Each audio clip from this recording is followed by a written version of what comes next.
Whiskey has always carried an image of class, craftsmanship, and tradition. From dimly lit bars to celebratory toasts, it's often seen as a pure spirit, aged in barrels, steeped in history, and supposedly untouched by modern shortcuts. But here's the uncomfortable truth most people don't realize. Not all whiskey is made the way you think it is. Behind many popular whiskey brands is a world of additives, shortcuts, misleading labels, and cost-cutting practices that rarely get talked about. Some bottles are loaded with artificial coloring, flavoring agents, or harsh industrial alcohol that's been smoothed out just enough to pass as premium. Others rely on aggressive filtration methods that strip away not just impurities, but character and integrity too. Even worse, some of the biggest names in whiskey have faced lawsuits, investigations, or public backlash for deceptive marketing claims. Phrases like small batch, handcrafted, or traditionally made often mean absolutely nothing from a legal standpoint. They're marketing terms, not guarantees of quality. And while occasional whiskey drinking isn't inherently bad, what you're drinking matters more than how much. Poorly made whiskey can contribute to brutal hangovers, headaches, gut irritation, and next-day fatigue, not because of alcohol alone, but because of what's added to it or how it's processed. In this video, we're breaking down the whiskey brands you should never drink, explaining exactly why they made the list, what corners are being cut behind the scenes, and how these bottles became bestsellers despite serious quality concerns. Then, at the end, I'll share 2 whiskey brands that actually respect the craft. Brands that are transparent, cleaner, and genuinely worth your money. If you care about what you're putting in your body and you don't want to be fooled by a fancy label, this is one list you'll want to watch all the way through. Let's start with the first whiskey you should think twice about. 1. Fireball Cinnamon.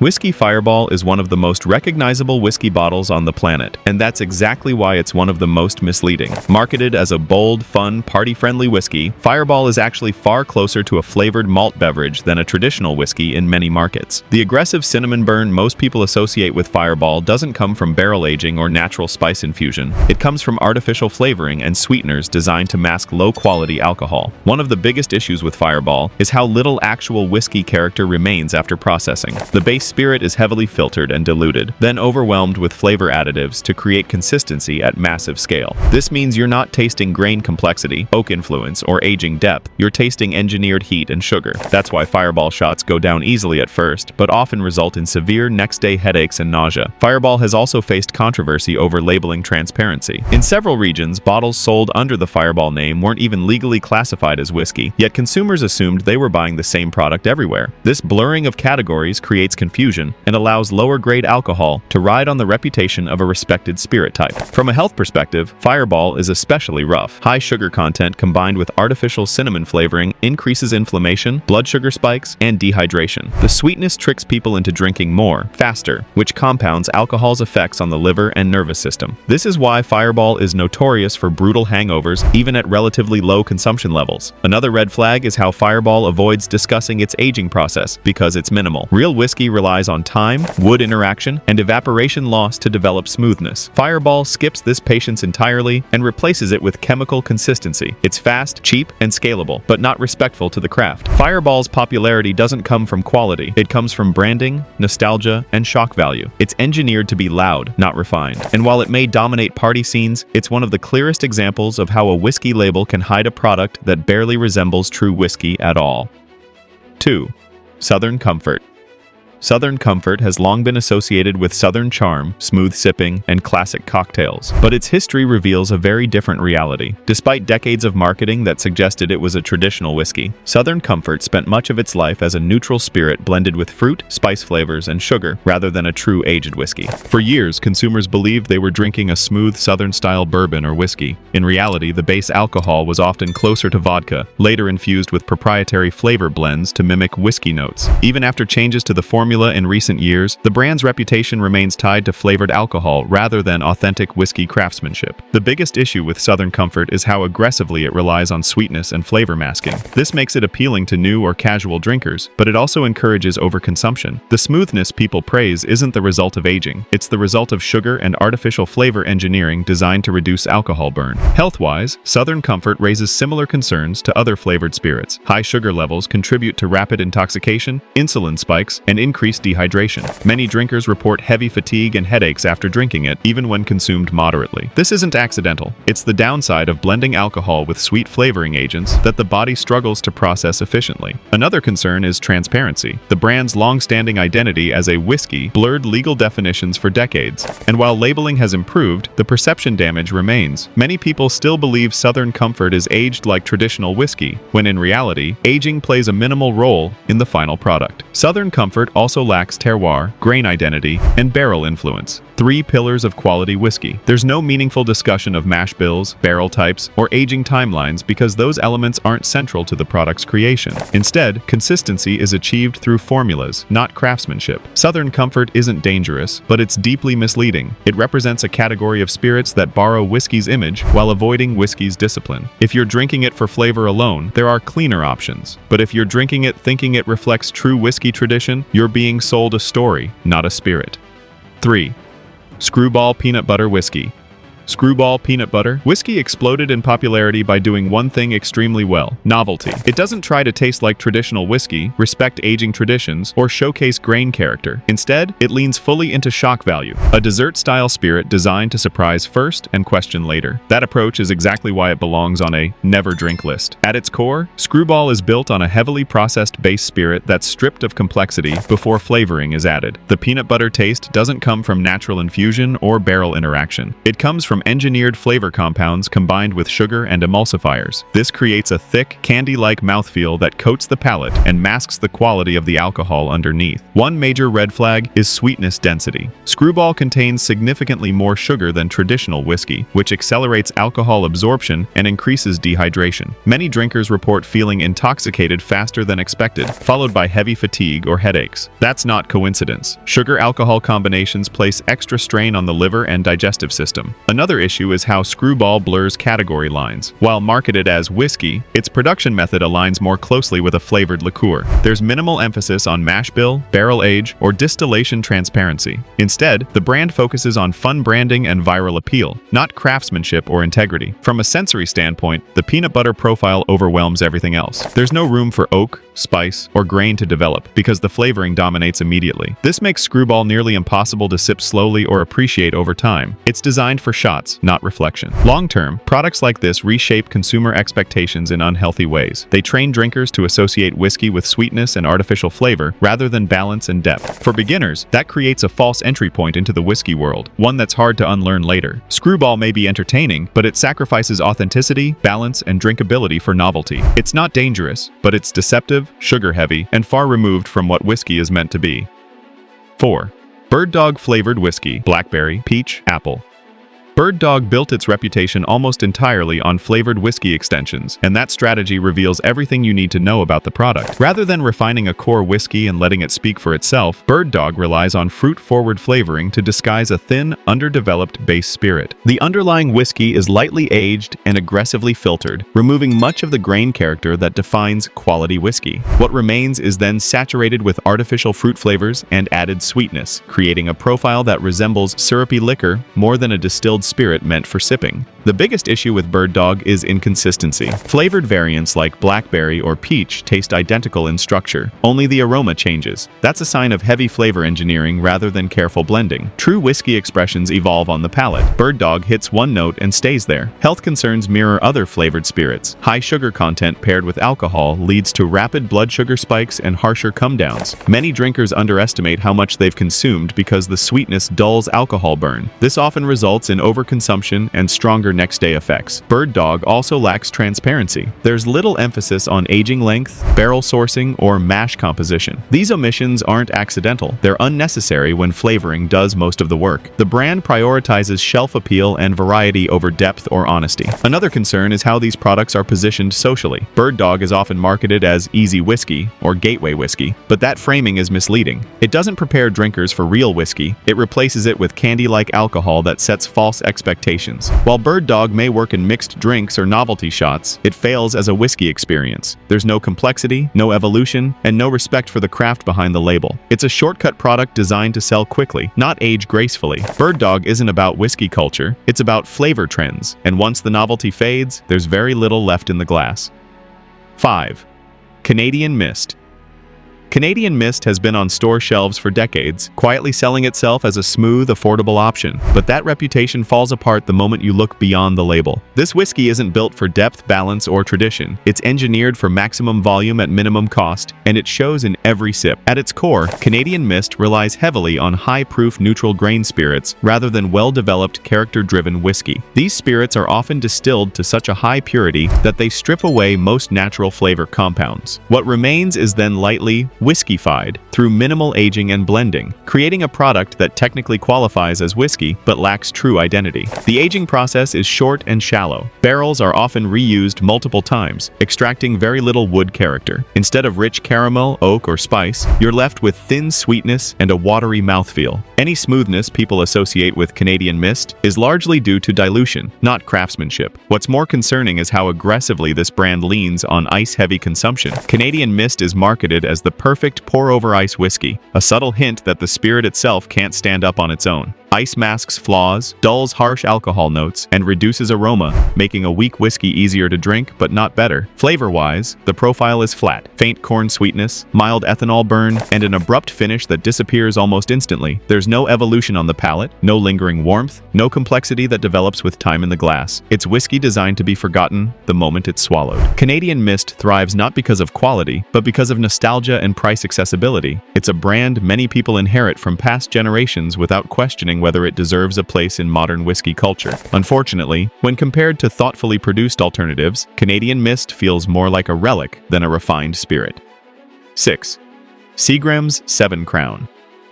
Seagram's 7 Crown isn't just a whiskey, it's a blended alcohol product that lives in a gray area between tradition and convenience. Often ordered without thought and mixed without question, this bottle has built its legacy not on flavor, but on familiarity. What most consumers don't realize is that Seagram's 7 Crown contains a significant portion of neutral grain spirits, similar to vodka, blended with a relatively small amount of actual whiskey. This approach dramatically reduces production costs, but also strips away the depth and character that define true whiskey. The neutral spirits dilute everything that makes whiskey special: barrel influence, grain nuance, and aging complexity. Instead of oak-forward warmth or layered spice, Seagram's 7 delivers a muted sweetness and sharp alcohol edge that feels disconnected and hollow. Aging is minimal and inconsistent. The whiskey component doesn't spend enough time in quality barrels to develop structure, and whatever notes it does gain are quickly flattened by blending. The result is a spirit that tastes thin, slightly metallic, and overly sharp on the finish. This is why Seagram's 7 Crown is almost never recommended neat. It's built for mixing, not because it complements cocktails, but because mixers hide its weaknesses. Soda, ginger ale, or cola soften the burn and add flavor the whiskey itself fails to provide. Marketing has kept this brand alive. It's often positioned as a classic, yet its formula prioritizes mass production over craftsmanship. There's no transparency about barrel sourcing, aging conditions, or blending ratios, all critical factors serious whiskey drinkers look for.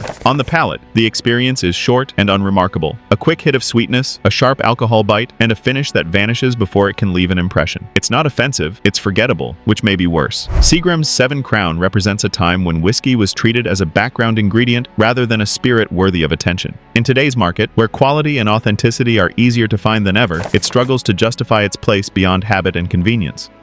7. Kentucky Gentleman.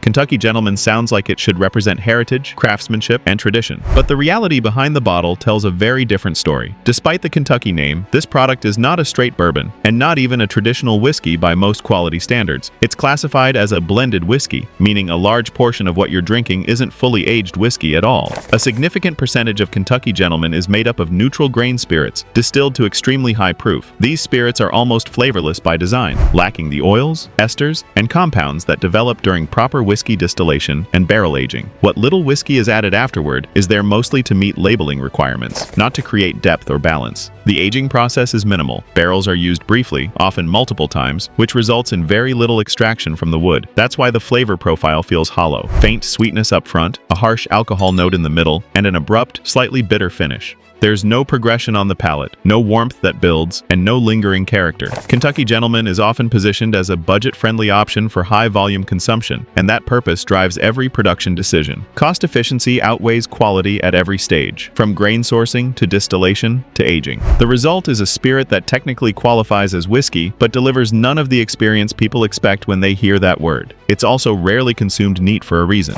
Ice and mixers are almost mandatory, not optional. They dull the sharp ethanol bite and add flavor that the whiskey itself fails to provide. When a spirit requires heavy masking to be drinkable, that's a red flag. What makes Kentucky Gentleman especially misleading is its branding. The name evokes tradition and respectability, yet the liquid inside reflects industrial shortcuts rather than craftsmanship. It survives largely on price point and availability, not on quality or reputation among serious whiskey drinkers. 8. Windsor Canadian. Windsor Canadian is another bottle that blends nostalgia with compromise. A whiskey that looks refined on the outside but delivers a surprisingly thin experience once poured. Like many mass-produced Canadian whiskeys, Windsor leans heavily on high-proof base spirits rather than richly aged whiskey. The distillation process focuses on efficiency and consistency, not flavor development. Neutral grain spirits are distilled at extremely high proof, stripping away most natural character. These spirits are then lightly blended with aged components to qualify as Canadian whiskey, but the ratio heavily favors volume over depth. Aging plays a minimal role here. Barrels are reused repeatedly, extracting very little oak influence. Instead of caramel, vanilla, or spice, the flavor remains flat. Mild sweetness, faint grain notes, and a sharp alcohol edge that lingers longer than any pleasant finish. Windsor Canadian is often marketed as smooth, but that smoothness comes largely from dilution, not refinement. Watering down the spirit reduces harshness, but it also eliminates body and complexity. What you're left with is a whiskey that feels watery and underdeveloped, especially when compared to better crafted alternatives in the same price range. The drinking experience is one-dimensional. There's no aroma worth noting, no evolving palate, and no finish that invites another sip. It's a whiskey designed to disappear into mixers, ginger ale, cola, or ice-heavy drinks that provide the flavor Windsor lacks. Transparency is another issue. Windsor provides little information about barrel age, blending ratios, or production methods. In today's whiskey landscape, where consumers value honesty and craft, that lack of detail stands out, and not in a good way. Ultimately, Windsor Canadian exists as a convenience whiskey. It's accessible, predictable, and inexpensive, but those traits come at the cost of character and quality. For drinkers looking for authenticity, structure, and a memorable experience, Windsor Canadian consistently falls short. Healthy alternative number 1, Wild Turkey 101. Wild Turkey 101 is one of the most respected bottles in American whiskey for a reason. It delivers real bourbon flavor without pretending to be something it's not. Bottled at a higher proof, it doesn't rely on dilution to smooth out flaws. Instead, it embraces boldness while staying balanced and controlled. This bourbon is aged longer than many mass-market competitors, which allows the barrel to do the heavy lifting. You'll notice genuine notes of caramel, vanilla, oak, and baking spice, flavors that come from time, not flavoring agents. The higher proof also preserves the natural oils and compounds that give whiskey body and structure. What sets Wild Turkey 101 apart is consistency. It doesn't change formulas, chase trends, or water itself down to appeal to casual drinkers. The brand has maintained the same profile for decades, which speaks volumes in an industry full of marketing-driven releases. It's also incredibly versatile. You can sip it neat, add a cube of ice, or use it in classic cocktails without losing character. The flavor holds up instead of disappearing, which is exactly what quality whiskey should do. Most importantly, Wild Turkey is transparent. There are no vague blending claims, no artificial flavor distractions, and no misleading branding. You're getting straightforward bourbon made with intention, and at a price point that proves quality doesn't have to be expensive. Healthy alternative. Number 2, Glenlivet 12-Year. For those who prefer something smoother and more refined, Glenlivet 12-Year is a solid example of how proper aging and patience create drinkability without shortcuts. As a single malt scotch, it follows a very different process than blended whiskeys, and the difference is immediately noticeable. This whiskey is aged for a full 12 years in oak barrels, allowing the spirit to mellow naturally. The result is a clean, approachable profile with notes of honey, orchard fruit, light oak, and soft vanilla. There's no harsh ethanol bite and no need for heavy filtration to make it smooth. What makes Glenlivet stand out is balance. It doesn't overwhelm the palate, but it also doesn't feel thin or watered down. Each sip evolves gradually, offering aroma, flavor, and finish in a way mass-produced blends simply can't replicate. There's also a strong emphasis on consistency and quality control. Glenlivet doesn't rush releases or rely on artificial enhancements to meet demand. Time is the main ingredient, and it shows. For drinkers who want something refined, reliable, and genuinely enjoyable, without additives or blending tricks, Glenlivet 12 is a dependable choice that respects the craft of whiskey making. Whiskey can either be a carefully crafted spirit with history and depth, or a branded liquid designed to sell volume and mask flaws. The difference isn't always obvious from the label, but once you know what to look for, it becomes impossible to ignore. Cheap blending, minimal aging, and heavy dilution might keep prices low, but they also strip away everything that makes whiskey worth drinking in the first place. If this video helped you see the whiskey aisle differently, you're just getting started. We break down the brands that cut corners, expose the ones that rely on hype, and highlight the products that are actually worth your money and your health. Make sure to subscribe, turn on notifications, and stick with us, because in the next video, we're uncovering another everyday product you probably trust, but definitely shouldn't.